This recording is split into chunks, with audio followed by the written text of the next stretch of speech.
जय श्री राम दोस्तों। हमारे चैनल भक्ति प्रवाह में आप सबका हार्दिक स्वागत है। आज हम बात करने जा रहे हैं बजरंगबली की। जी हाँ, भक्ति, बल और विश्वास की अमर गाथा। त्रेता युग का समय था। पृथ्वी पर धर्म और अधर्म के बीच संघर्ष अपने चरम पर था।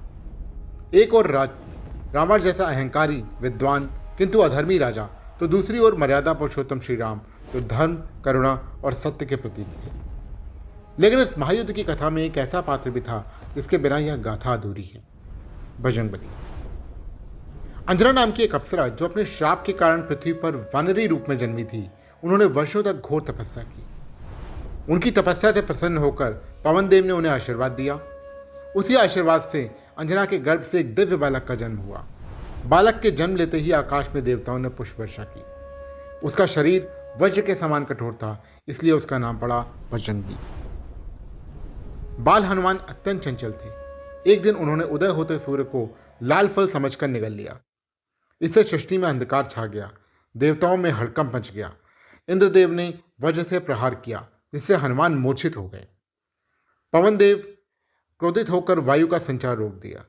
तब ब्रह्मा, विष्णु और शिव ने बालक को वरदान देकर उसे अमरत्व, अपार बल और असीम बुद्धि प्रदान की।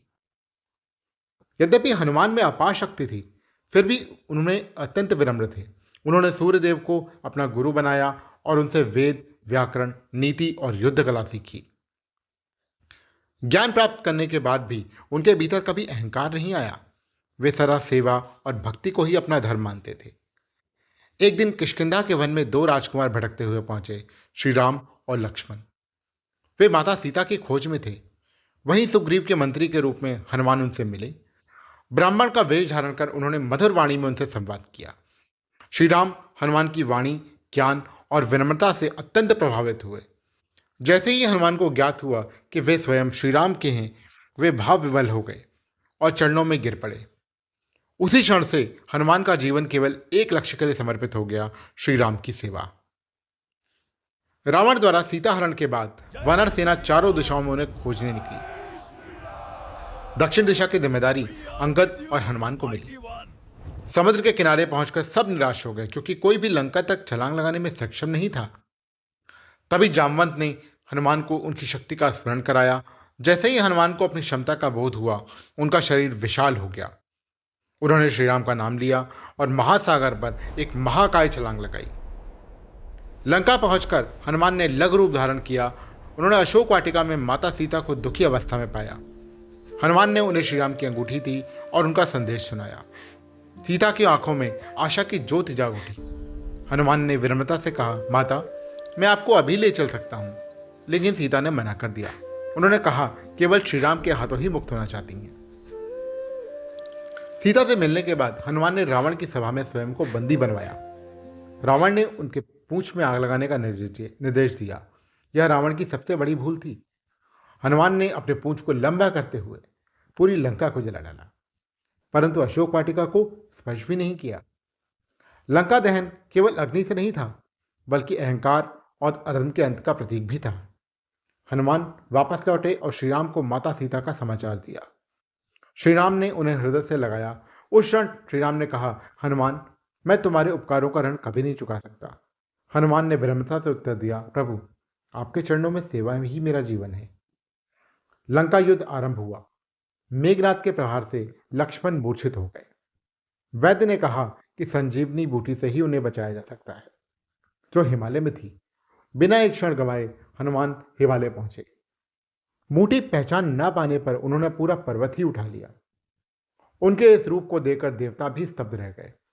संजीवनी से लक्ष्मण स्वस्थ हुए। यह क्षण भक्ति की चरम सीमा का प्रतीक था। अंततः श्री राम ने रावण का वध किया।